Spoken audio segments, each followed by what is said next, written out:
let's do this. So I'm gonna ask a question. And if you're the first to put the answers in the chat, you're the winner. Lunch gonna be on the council member. So Okay, you had too much sugar, man. We about to calm you down. We about to mute you. I thought it was bragging rights. look, so the first question is, because I'm assuming everybody on the call is a DC native, right? Okay, Jovan in class, but Jovan can listen in. Name 3 movies made in DC. Name 3 movies that were made in DC. Drop them in the chat. First person to drop all 3 movies in the chat wins. Name 3 movies, because I always hear y'all screaming, Tony, DC or nothing. Yeah, I'm from DC. I'm from uptown. I'm from around town. I'm from Southwest. Name 3 movies that was made in DC.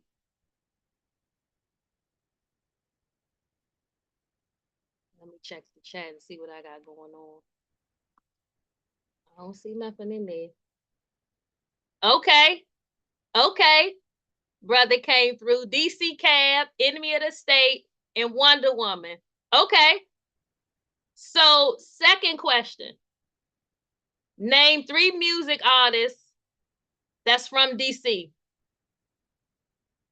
Do not say RE. Do not say back, y'all. We love them. But I want y'all to do some homework.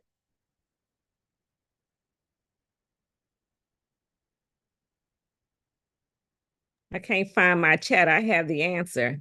Okay. Wait, Tony cheating, y'all. Tony cheating. Tony said Marvin Gaye, and Johnny Gill. Let me scroll up because somebody else had an answer for the first question. I'm gonna make sure if you're not speaking, can you mute your phone or computer, please? And Wonder Woman. Okay. So Tony, we'll see you right there on Hanover. We got something for you. But I just wanted to open up with that. Thank you. I appreciate it. Thank you all for participating. I wanted to open up with that to try to break the ice. Oh, Lester said Tony Braxton, Johnny Gill, Stacey Lattisaw, Devon said Marvin Gaye.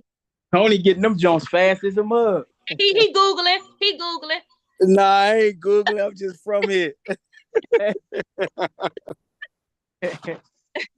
Somebody said Marvin Gaye, Raheem Devon, Johnny Gill. Oh, y'all on it though? Okay. So with that being said, I wanted to introduce the council member. I want to introduce you to the council member of the Great Ward 8. The council member have been in the field and that's for a long time fighting for the underserved population. And so it felt like this call was going to be necessary. This is a follow-up to a call that some of you have already been on. You've been involved in the conversation around expungement. I know that that's one of those things that have been holding many of us back, whether it was due to housing, a job, many different things. So he's still in the boxing ring trying to fight, you know, with the powers that be to get this expungement bill passed. And so with that being said, you got it, council member. I'm done with y'all for now. Thank you, UK. I appreciate your service. Welcome everyone to this Zoom. I just want to thank everyone for joining on to this very important conversation. Like UK talked about, this is I think our 3rd meeting on this topic. We had one probably in 2022. Then we had a follow-up, which Brooke Pinto, who chairs the Judiciary Committee, last year, and now we having one again around Bill 24-63. If someone can put that bill link in the chat, that can be helpful so people can have it and look through it as we speak over it. So this came about in talking and hearing and listening over the past couple of years to those who return to the community from being incarcerated, still facing a lot of barriers. And this is not the end-all solution to addressing that. Well, what I did find was that it took a long time for those who were eligible to get records concealed to get concealed, or get expunged to get expunged. And also the number of offenses that were on the list that were eligible was slim.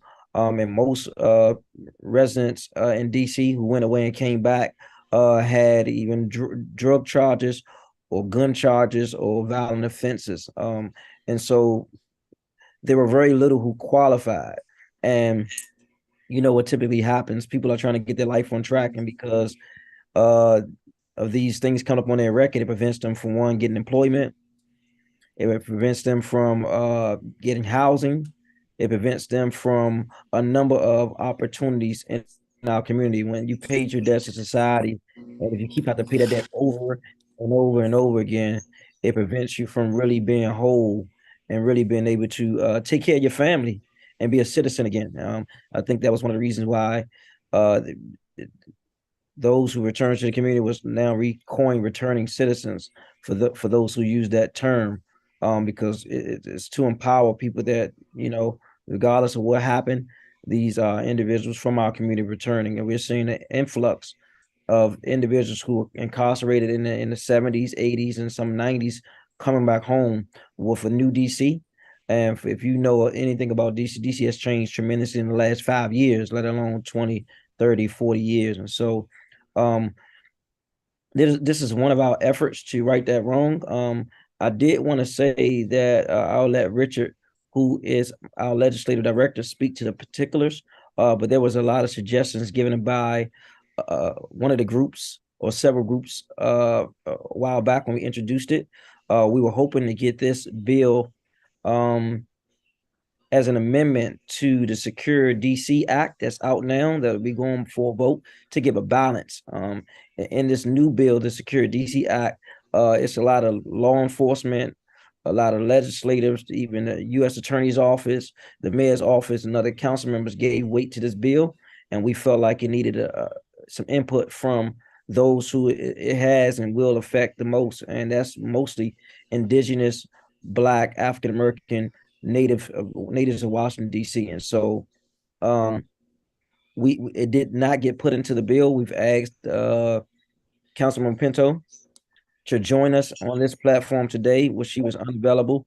But I always like being transparent and put this before you guys. There are over 70,000 returning citizens in Washington, D.C.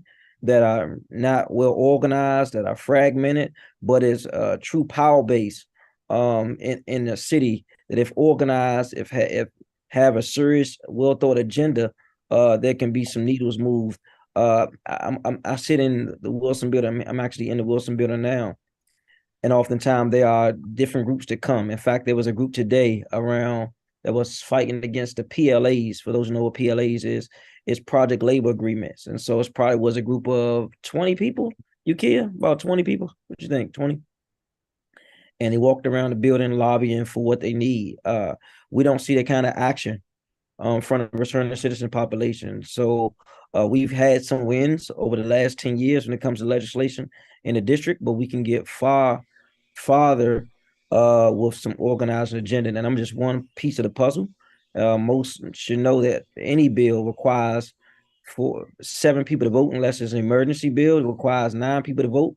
And so it is crucial that I let you know what's happening and give you the opportunity to speak to it. And some people agreed and disagreed, and that's part of what it is. So this bill typically should go to the judiciary committees for markup, a hearing.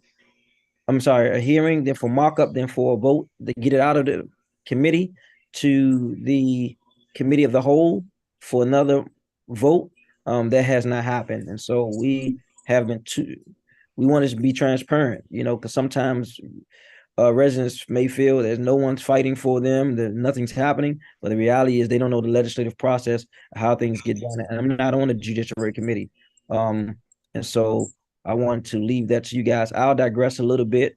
We are joined by my legislative director, Richard Grant, and I did want to note that this bill has a fiscal impact statement which affects the MPD budget, DMV budget, and the Office of Human Resources, I believe. And so, Richard, if you can speak to some of that, and then we'll open it up to the floor. I want to thank you guys for joining us tonight, those who are joining on this Zoom platform and also through other social media outlets. Thank you, Richard. Thank you, council member. So I'll be brief. First, I'm going to summarize what the legislation that the council member introduced, what it does and how it addresses some of the needs that we heard about these calls, and then we're going to talk a little bit about the legislative process, specifically the fiscal piece, which really, even if we did have the support of the council, the fiscal piece can limit what we can do moving forward. So as far as the bill goes, you guys were clear that we needed to expand the number of people that would be eligible for record sealing, and that was specific especially to violent crime.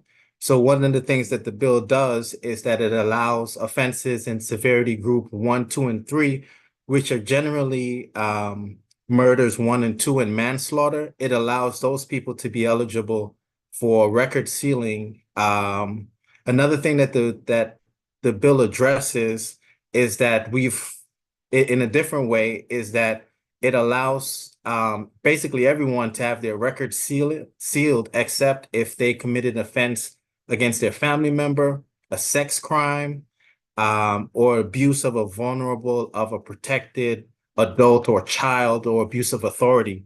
And that was designed to specifically limit cases of sex crimes or instances where they were most likely to reoccur.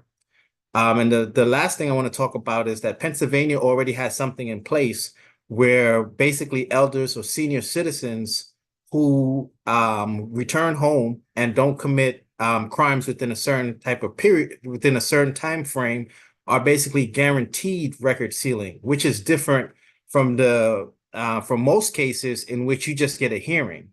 So getting a hearing in which, or filing a motion in which you may get record sealing, is very different from a situation in which if you pass this criteria, your record must be cleared. And Pennsylvania has that, and that is for people's 70 years of age or older. And we added it here, but the council member has advised me to seek out data and information regarding lowering that age.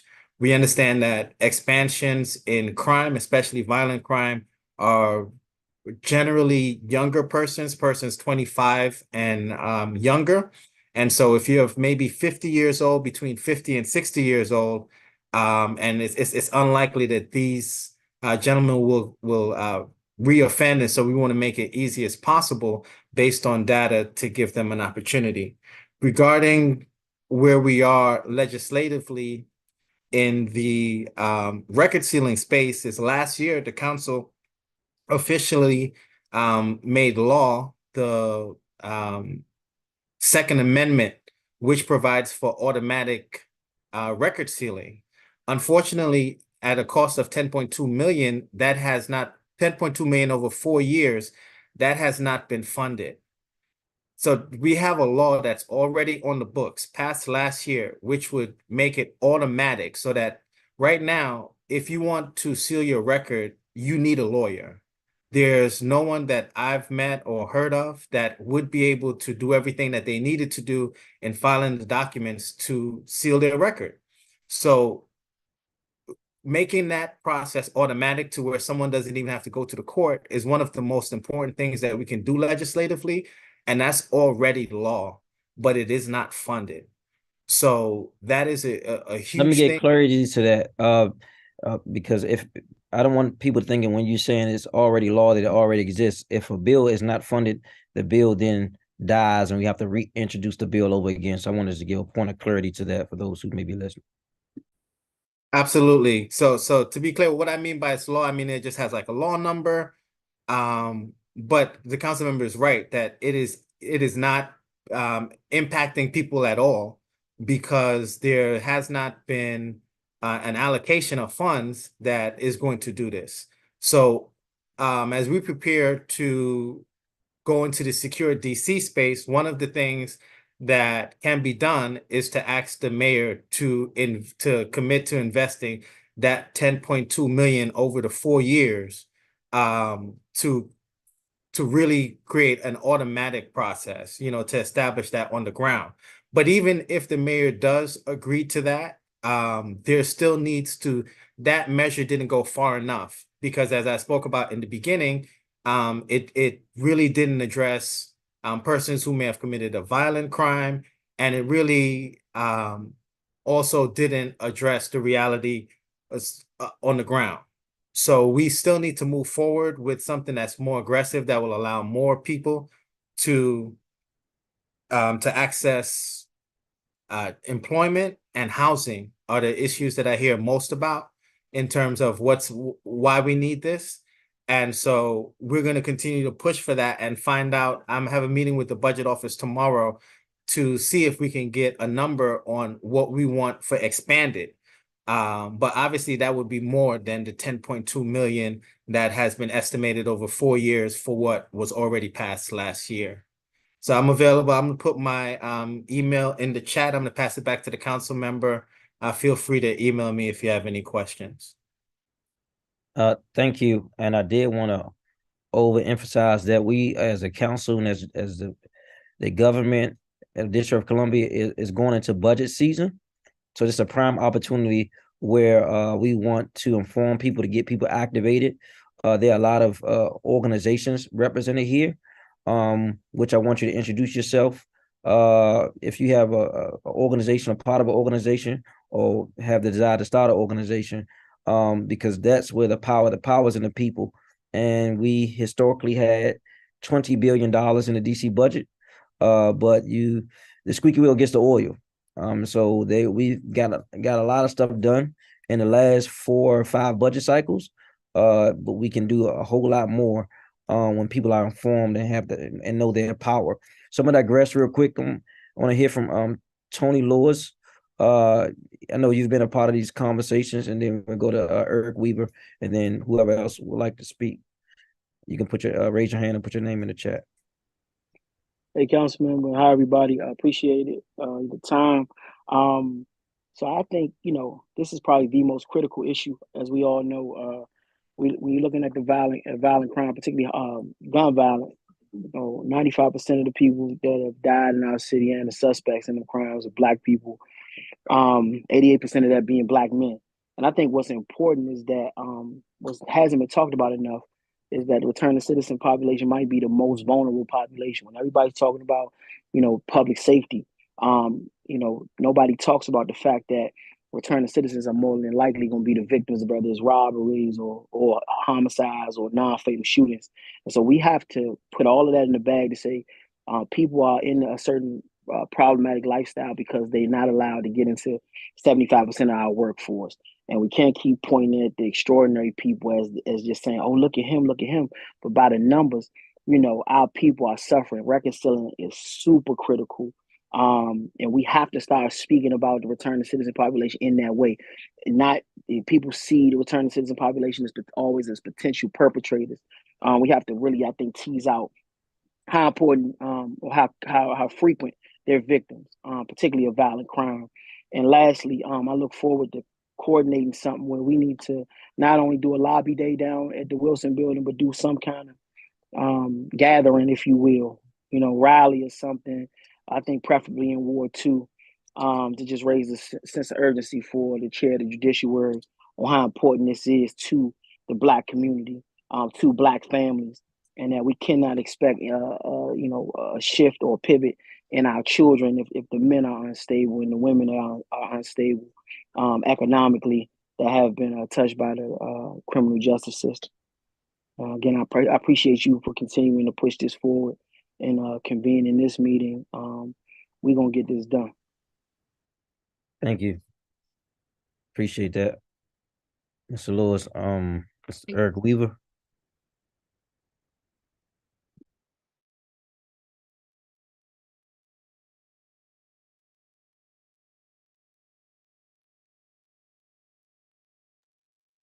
I just saw him, he moved around. Smooth.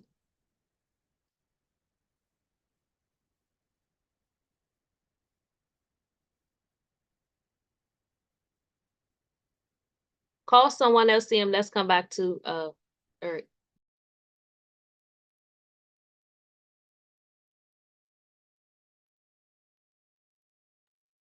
You on mute.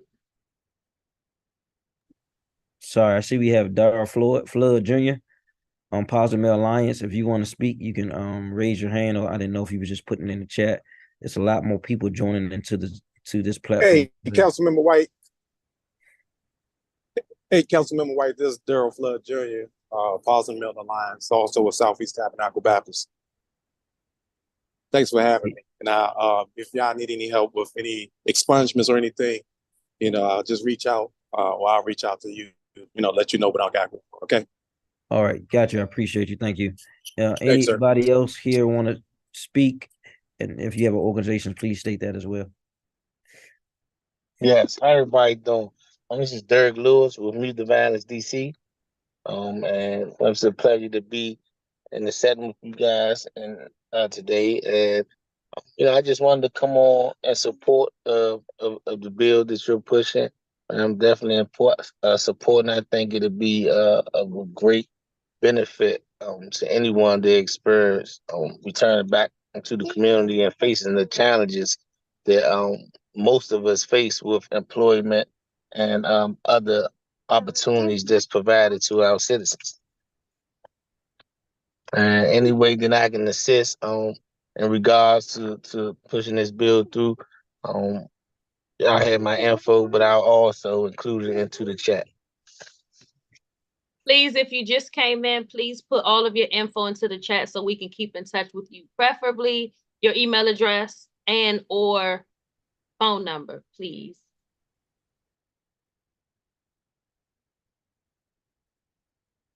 I see Craig Watson. Craig, are you in the space where you can speak?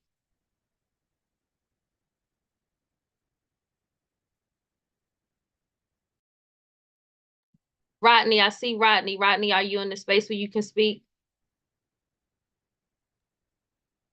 Yes, hey everybody. I'm here just coming in, just joining. Wanted to just hear a few more things that everybody had to say. But I am in agreement of the bill and just in support of all those that's returning citizens, as I was a returning citizen myself. Thank you. And if you look in the chat, there's a link there about the hearings that's coming up. Richard, if you can take that link and put it itemized what days and times those are. Because if men and women in the district don't organize and get involved, then we're going to see a different DC than we've seen. DC is changing drastically with the price of living, with the laws, with the policies each and every day. And as you know, the violence is ticking up. And so if we're not organized to create equity and inclusion in our communities across the district, then we deserve whatever we're going to get, because we're not active doing what we need to do as frontline soldiers and soldierettes. Anyway, I see people putting their name in the chat, so I don't know if you want to speak because you put your name in the chat, or you just put your name in the chat. So if you want to speak, raise your hand or specify that in the chat. So let me see what we got so far. We got Terrell Peters has a raised hand. Go ahead, Terrell.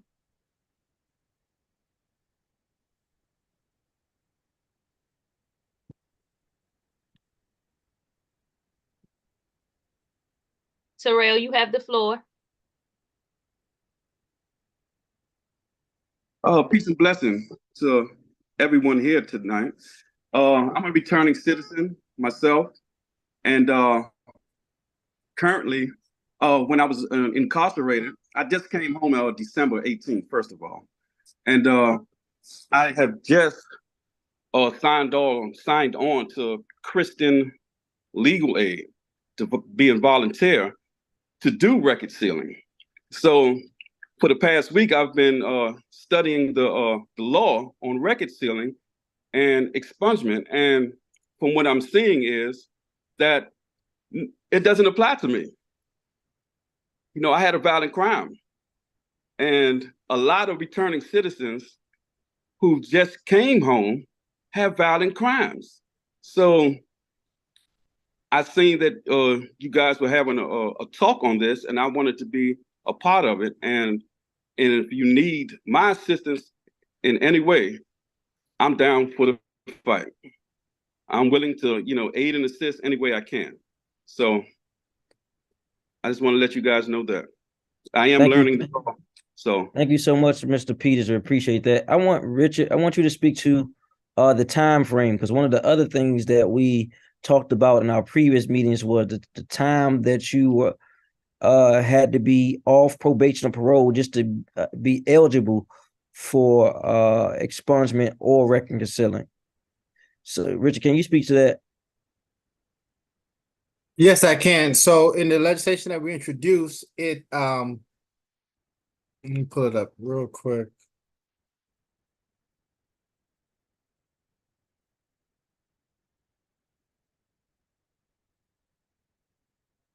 But it changes it to, I believe, 2 years for misdemeanors.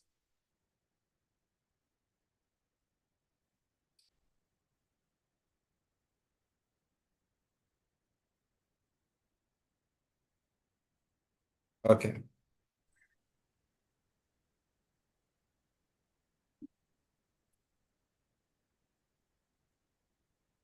I think it was 7 at first. Was it 7? Okay, so right now, we're looking for misdemeanors, we're looking at 8 years. This is the law that is as is currently, but as introduced, we would change that to 2 years for a misdemeanor and 4 years for a felony, except for the most severe felonies that are eligible, which is the first and second degree murder and the manslaughter. That would be actually 10 years. So it would be 2 years for misdemeanors, 4 years for felonies, and then 10 years for murder and manslaughter. Those would be the waiting periods that we introduced. Right now it's 8 years for a misdemeanor. And also, Richard, you were speaking to some of the reasons that some of the roadblocks we run into with the more serious charges when it comes to the time frame. Can you speak to that if you remember what that was? Yeah, so basically right now there's no jurisdiction that allows record sealing for that first and second degree murder and manslaughter. But there's been an argument also that record sealing is unconstitutional in those cases, and because the public and has a right to that information of a serious crime. Thank you.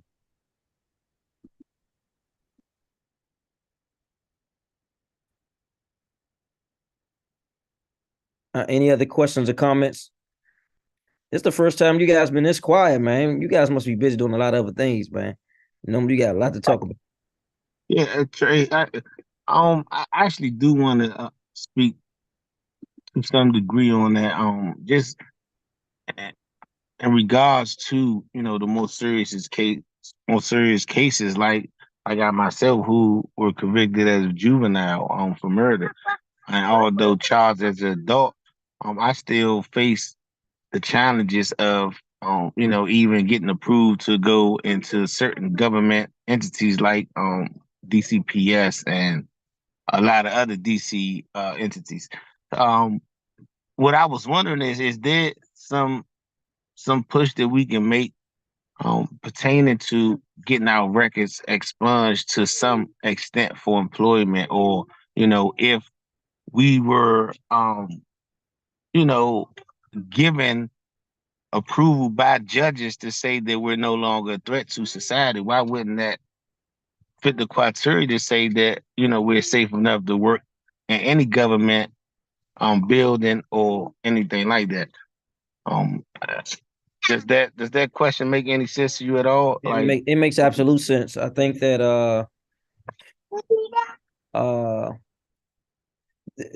how would I frame it? The cure is in the vaccine, right? And then if you know anything about vaccines, the vaccine is a dead pathogen of the actual virus. And I think that if those individuals, men or women, who have paid a just due to society and went through that and came out on the other side, and who you are as a 40-year-old man or woman is different than who you are as 16.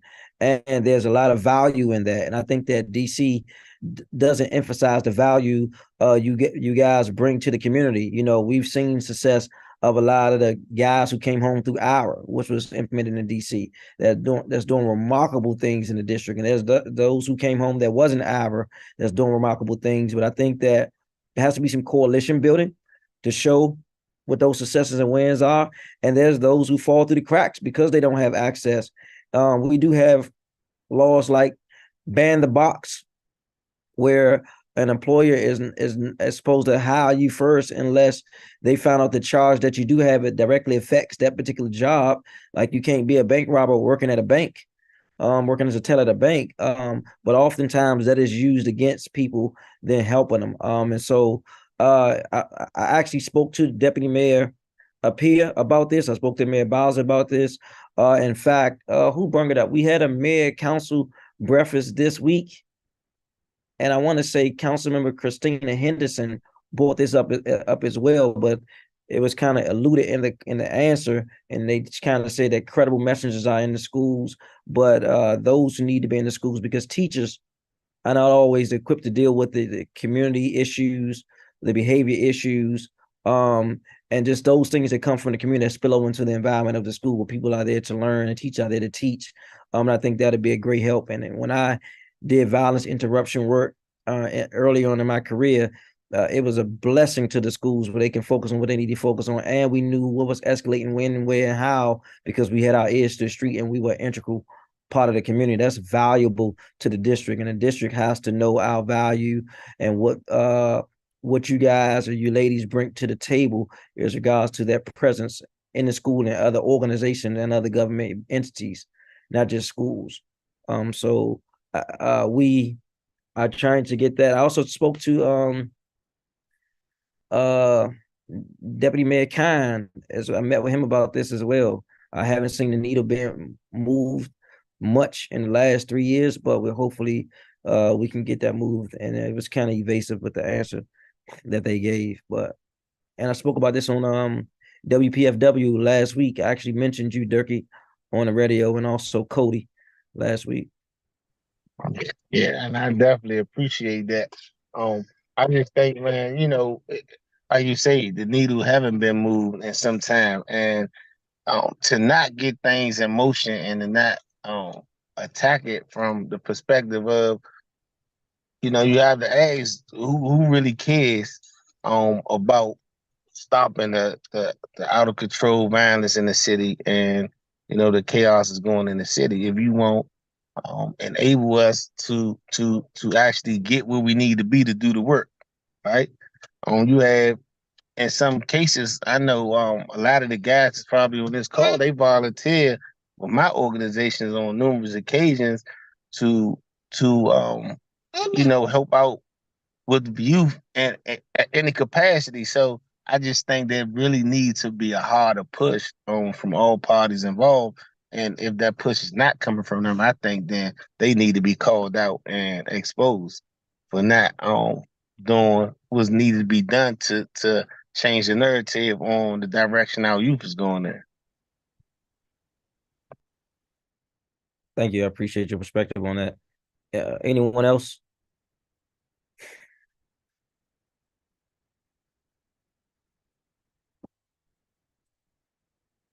Go ahead, Richard. I saw your hand.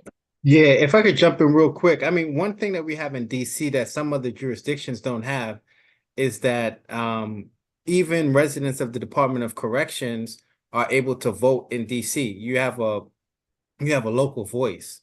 So, as a voting resident, you have more of a say in budget than maybe someone in another state that doesn't allow returning citizens to vote, or even incarcerated citizens to vote.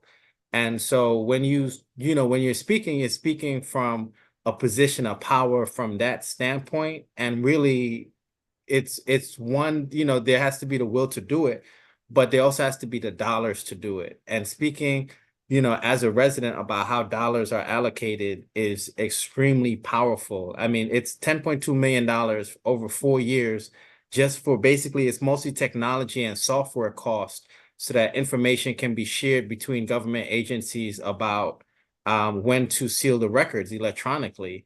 It's not a ridiculous amount of money.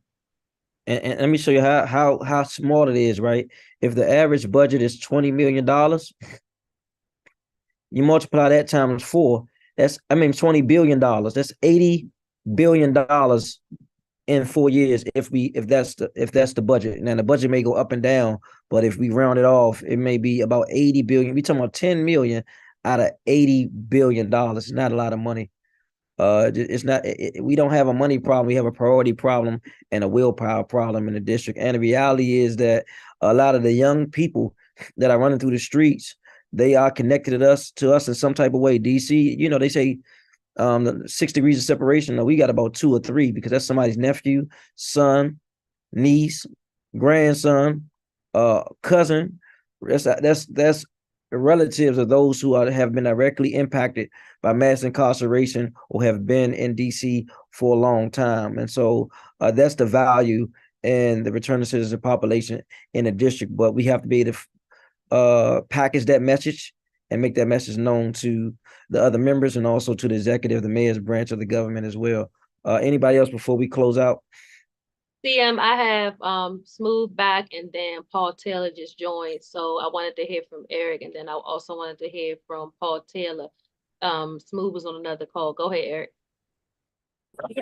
Yeah, sorry everyone. I was on another call, so I missed a lot of the conversation. But I know for me, I just of course I think reconciling it's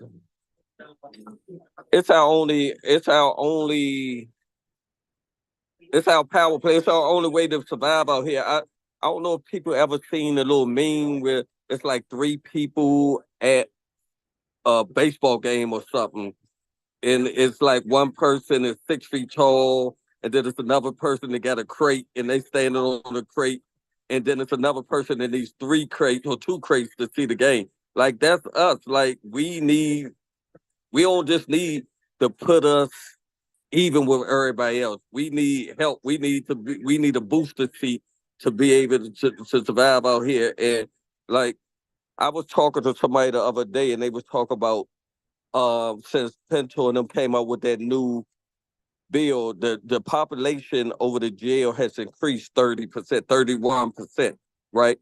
And the people, and it looks good for somebody to just want to say, okay, it's working, and we came out with this new bill, we locked up 30% more people. But the people they locked up ain't the people that's doing the stuff out here right now. They ain't the people that's doing the problem. What you doing is you locking up some people that's carrying a gun for the same reason that other people carrying a gun that can get a concealed license, carrying a gun because they in fear. But these people came for safety reasons. The average 30, 40, 50-year-old person not carrying a gun to do something. They carrying a gun because they fear their life or they fear their safety. But then you want to lock them up and have them over to jail until they go to trial or court, which may be a year or 2 years later. And if they beat the case, they got to start their whole life over again.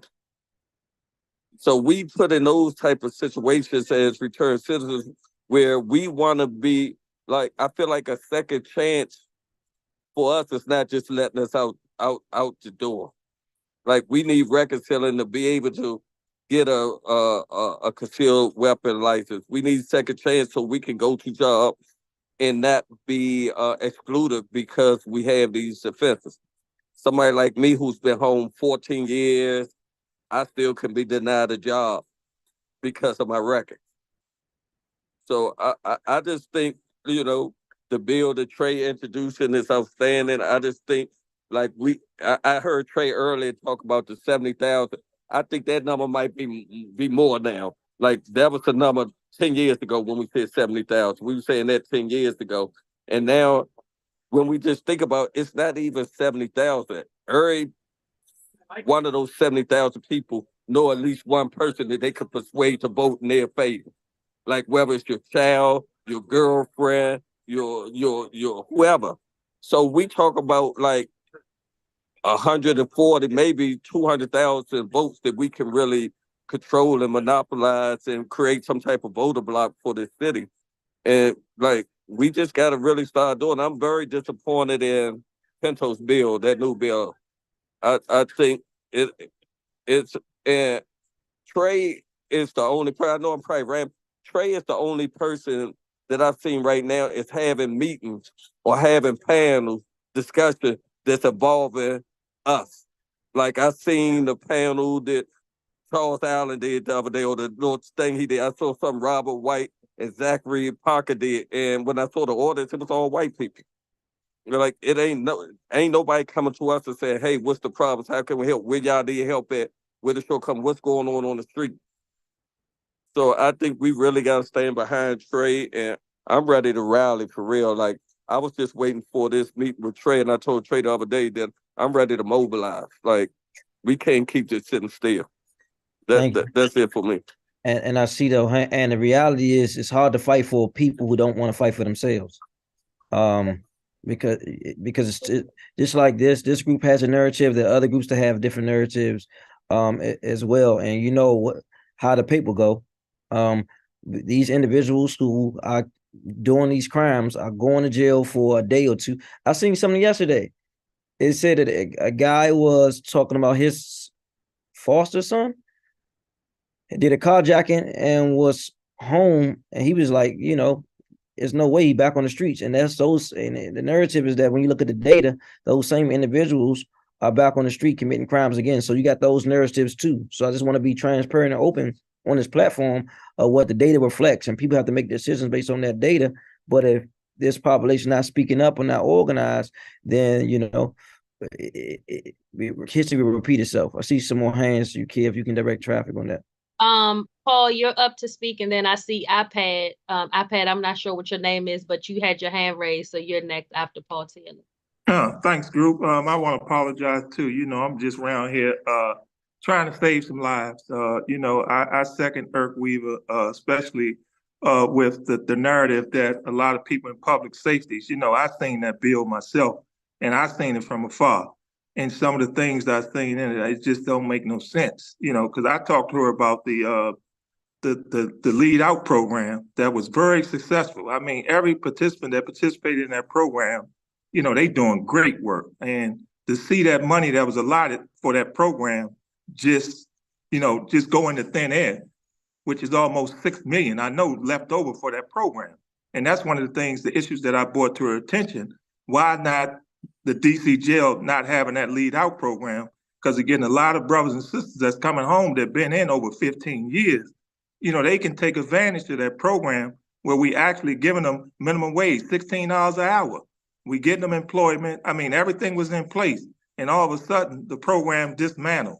So I'm very hurt behind that, because I had a lot of friends who were looking forward to it. A lot of the people was in the jail, went to the feds. And the first thing, they give me a phone call talking about, Paul, what's up with the lead out program? And for it to be dismantled when it was funded for a whole 4 years. And it only been a year and a half. So it still should be 2.5 years worth of budget money for that program. An expungement, I'm trying to get my record still expunged and everything. I've been out here 19 years.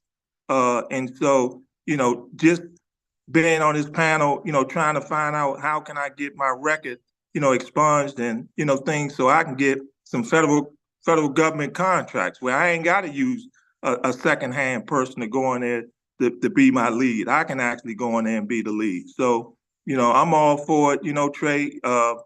Whenever you have another meeting, because a lot of times I'm not on a lot of meetings, and it's no fault through my own, because everybody know where I'm at. And so even with Councilmember Allen, I'm right here in his ward. I'm down here every day.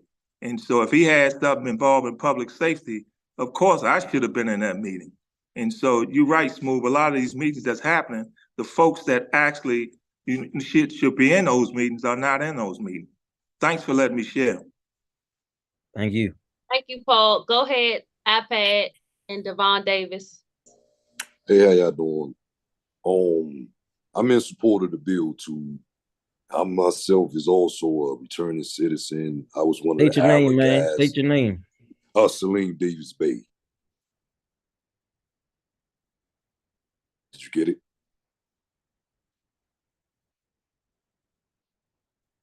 So I'm in support of the bill because once we pay our debt to society, I honestly believe that we should get the opportunity to align ourselves with more opportunities. You see what I'm saying? So I just wanted to let everybody know that, and education is also another part. So it's going to take us. We're going to have to be the ones that go out there and promote this and propagate it and instill these thoughts in people's head, because when they first came out with the IRA rule or the policies for this, a lot of people was going against this bill. They was going against it because they were saying, well, some of these people don't deserve another chance out in the streets. But during this case study, it was shown that a lot of people that received IRA had, as they say, mental faculties or deficient mental capabilities, because they say that we were children and that we didn't make some of the right decisions. But just because we was at the teenage years of our lives does not mean that adults don't also fall into that same thing. You see what I'm saying? So we should be able to get a second chance, especially after we did and we paid our debt to society. Thank you. Devon. All right. Excuse me. So my name is Davon Davis. I'd like to thank the brothers and sisters, councilmen. I'm just totally down for this. That's just what I want to say. I was watching a debate with William H. Buckley and James Baldwin. And James Baldwin said by the time that you were 30, you've been through this certain type of meal. And I can hold that to be true. And I've always been, passionate about, laws and like digging into them and diving in them. But like really, like I really want to be a part of a change. You know what I mean? Because like the condition of the people is disgusting. Like these laws are disgusting. It's not made for us. You know what I'm saying? And like we all got children, and like later on years, picture our children drinking from fountains and say for colors only or something like that. Like it probably can go back to that. Like I'm not with that. I don't mean to be so frank. I don't mean to have like parrhesia, a speech, but like that's just the only way I can put it. So any information or where y'all have y'all meetings, or I put my stuff in my information in the chat box. Where you guys, have your meetings and everything, please keep me plugged in because I really do want to put my hands in the soil. Thank you for the floor. Thank you for that. There was a question in the chat. The question said, what part of Pinto's bill did you disapprove of? I'm not sure if that question is for the council member or is it for Irk Weaver? Yeah, Wanda put that. Okay. Trey, I disapprove of everything about it for real. I mean, and one of the things I think they tried to throw a token in there, said they was doing hospitality over DC jail. I think that was like stupidest thing in the world. First of all, the average stay over DC jail is 18 days, so nobody would ever complete a program there. And the people that staying over the longest, chances are they going and get shipped to the federal system. The second thing is a whole lot of hospitality places aren't hiring return citizens. So even if you complete the program, you're just coming out with a piece of paper that's useless. So, I mean, that's just one of the things that just stood out for me.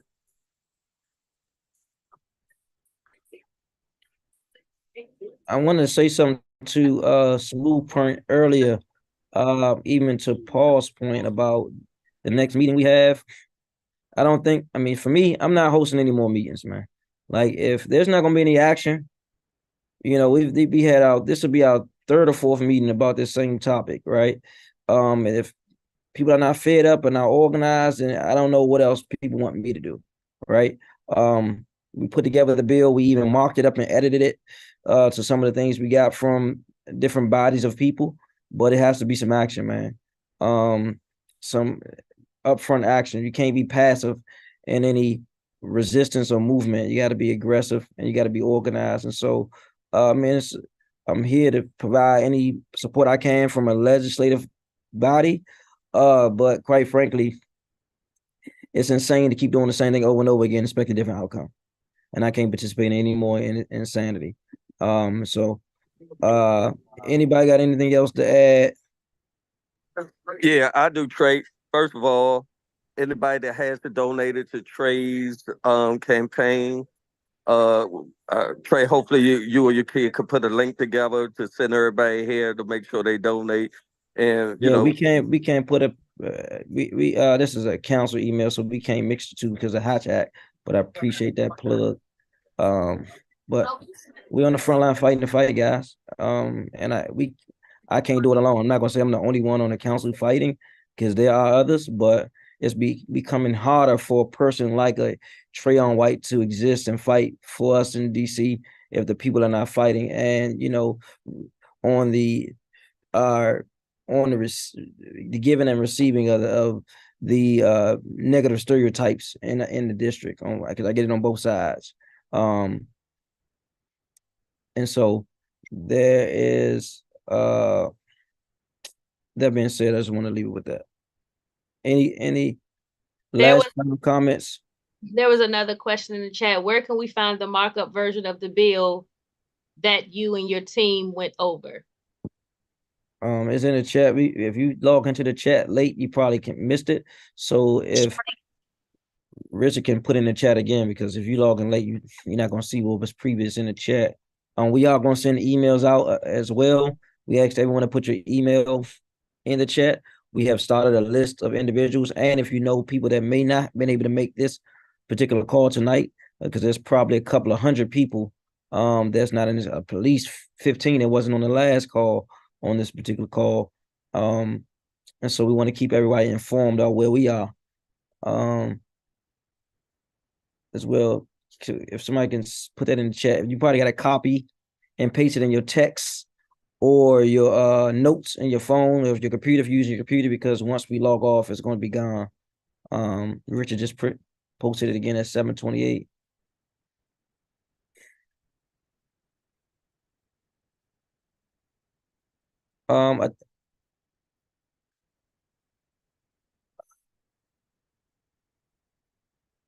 We'll be sending an email out. I think you had some ideas, Mr. Weaver. If you want to communicate that with the group via email, around organizing action, that'll be helpful. I know Al Malik was a part of this too. He first just celebrated birthday, wasn't really feeling well a couple of days ago, so he may have missed this particular meeting, but definitely we'll send it and let's follow up, guys. I want to if there's nothing else, I want to thank you guys for joining us tonight as a very short notice. It is budget season. There's about to be $20 billion spent in your city, and how it gets spent, you have an influence and say so in how that happens. And if you don't, then that's still saying how it happens, right? Even participate, you don't, it's going to happen with or without you. If you're not at the table, then guess what? You're on the menu. And for too long, our residents have been on the menu. Don't just stand and do something. Thank you. My name is Trayon White. I serve as a council member here in the Great Ward 8, but also serve all residents throughout the District of Columbia. Thank you, guys, and have a blessed night. God bless. I will leave the Zoom up for another 2 to 3 minutes if there are email addresses that you all need to get from out the chat. So I'll stay behind for that. Thank you, Councilmember, for your leadership. You can, if you just want to stop the stream.